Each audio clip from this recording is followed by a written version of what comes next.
Bismillahirrahmanirrahim. Alhamdulillahi Rabbil alamin. Vassalatu vassalamu ala sayyidina va nabiyina Muhammadin va ala alihi va ashabihi ajma'in. Hamd olamlarning Robbi bo'lgan Alloh taolaga xosdir. Sayyidimiz va nabiyimiz Muhammad alayhissalomga va u zotning oilalariga va ashablariga salatu va salomlar bo'lsin. Assalomu alaykum va rahmatullohi va barakatuh. Aziz va muhtaram birodarlar, Alloh taoloning kalomi bo'lgan Qur'oni Karimga yuksak ehtirom ko'rsatmoq har bir musulmon uchun o'ta muhimdir. Shu jumladan Qur'oni Karim tilovatini eshitganda butun olamlarning Robbi bo'lgan Alloh taolaning buyruq va qaytariqlarini va u zotning kalomi tinglayotganligini va u zotning azamat va jalolini his qilib turish lozimdir. Qur'oni Karimni o'qishdan va uni tinglashdan maqsad esa savob olish, undagi buyruqlarni bajarish, qaytariqlardan qaytish va undagi vazlardan ta'sirlanish uchun bo'lmoq lozim. Bir inson farzandiga biron ish buyurayotganda yoki vaz va nasihat qilayotganda bolasi otasining gapiga quloq solmasdan boshqa narsalarni o'ynab o'tirsa yoki boshqa inson bilan gaplashib tursa, uning bu qiliqlari otaning nazdida hech ham sevikli bo'lib ko'rinmaydi. Yoki biror boshliq yoki podshoh o'z qo'li ostidagilarga va xizmatkorlariga ish buyurayotganda ular bunga e'tibor qilmasdan boshqa narsalar bilan ovunib o'tirsa, bunday xizmatkorlar albatta o'sha boshliqning yoki podshohning g'azabiga duchor bo'lishi muqarrardir.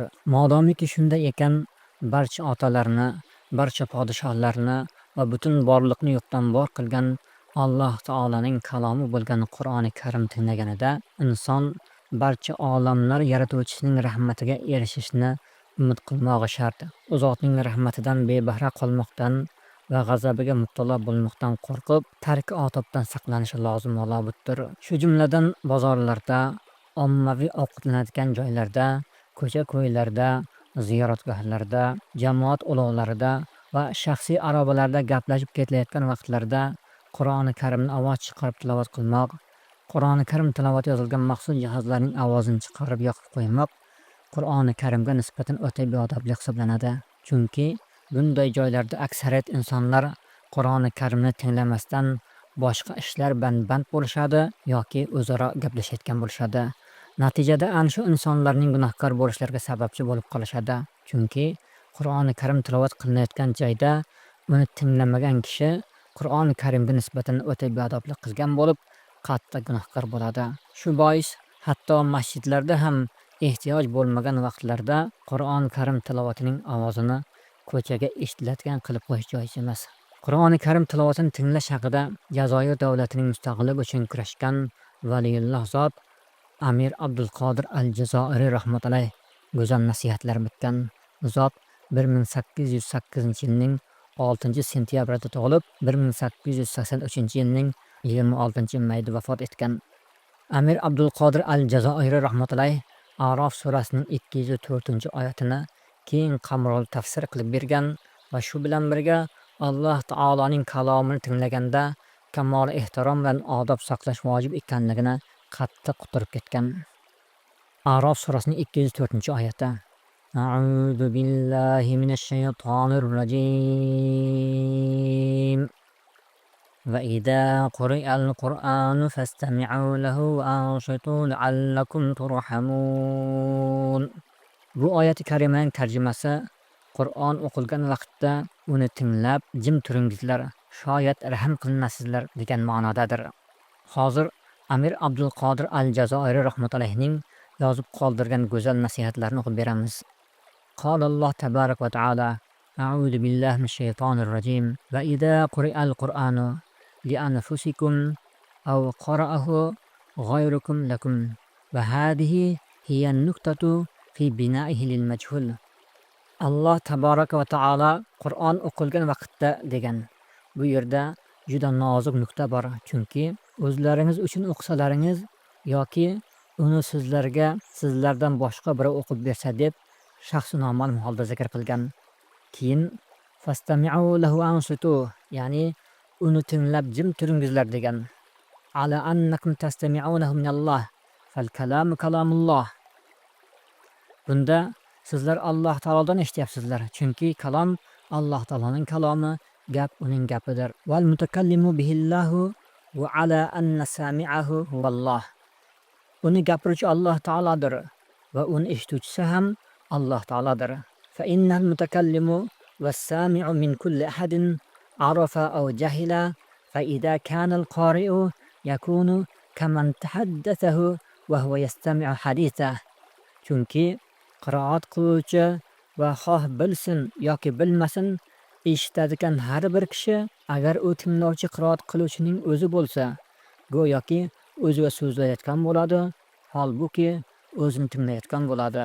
Fasami'ul Qur'ani bihadhihi at-tariqa ya'tamiru li awamirihi va yanzajiru li zawajirihi va yatta'idu bi mawa'idhihi va yatayaqqadu li isharatihi.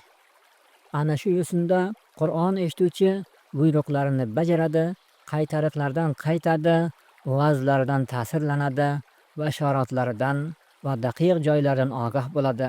Va hina idin takunu rahmatan li hadal mustami'i muhaqqaqatan vajibatul husul.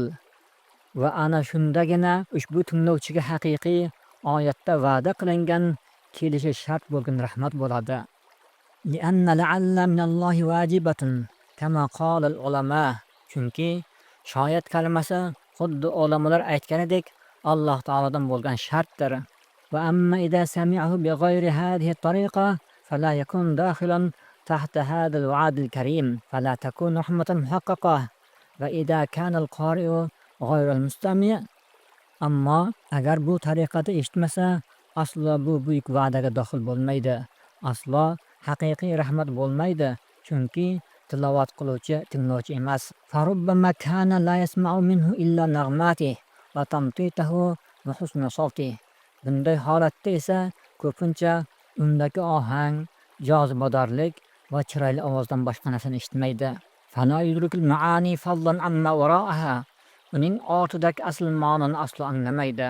Va amma idza kana al-qari'u falrubbama kana mimman qala fihi Rasululloh sallallohu alayhi vasallam rubba qari'un wal Qur'an yal'anu. Agar u tilovat qiluvchining o'zi bo'ladigan bo'lsa, unda ko'pincha Hazrat Rasululloh sallallohu alayhi vasallam aytgan ba'zi tilovat qiluvchilar borki, holbuki Qur'on unga la'nat aytib turadi degan qorilardan bo'lib qoladi. Yaqulu la'natullohi alal zolimin, alal fasiqin, alal kadibin va huwa minhum. Alloh taoloning la'nati zolimlarga, fosiqlarga va yolg'onchilarga bo'lsin degan. Bu ham mana shulardandir. Faman aradal husula alal kunuz falyaksir al-aqfala yadfar bima wara'aha. Kimki xazinaga erishishni xohlasa, qulflarni sindirsin, shundagina uning ortidagi narsaga erishadi. Muhtaram birodarlar, Alloh subhanahu va taoloning kalomini o'qiganda va uni eshitganda unga kamol ehtirom ko'rsatib jim turib eshitish vojib amal ekanligi va Qur'oni Karim amridir. Bu buyruqqa amal qilgan kishilar ulug' ajrlarga ega bo'ladi va uning fayzlaridan bahramand bo'ladi. Agar Qur'oni Karim tilovati qilinayotgan o'rinda unga nisbatan beodoblik qilib tursa yoki beparvolik qilib tursa, u holda Qur'oni Karim tilovatidan bahra ololmaydi. Uning barokatlaridan benasib bo'lib qoladi. Qolaversa, Alloh subhanahu va taoloning kalomiga beparvolik qilgani uchun va unga beodoblik qilgani uchun la'natlanganlar toifasidan bo'lib qolish xavfi ham bor. Bunday holatlardan Alloh subhanahu va taolo barchamizni salomat qilsin. Ushbu ma'ruza ixlos muhabbat bilan quloq solgan va ushbu aytilganlarga amal qilgan do'stlarimizning qalbini Alloh subhanahu va taolo doimo uyg'oq qilsin. Doimo o'zi sevgan amallarga muvaffaq qilsin. Va sallallohu ala sayyidina va nabiyina va qurrati a'yunina Muhammadin kama yanbaghi li maqamihi. Amin. Valhamdulillahi robbil alamin.